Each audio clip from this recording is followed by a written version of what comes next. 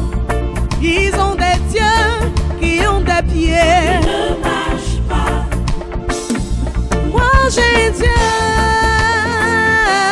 tout puissant. Moi j'ai Dieu qui ne joue jamais. Non, non. Moi j'ai Dieu tout puissant. Moi j'ai Dieu qui ne joue jamais. Non, non, non, non, non. Son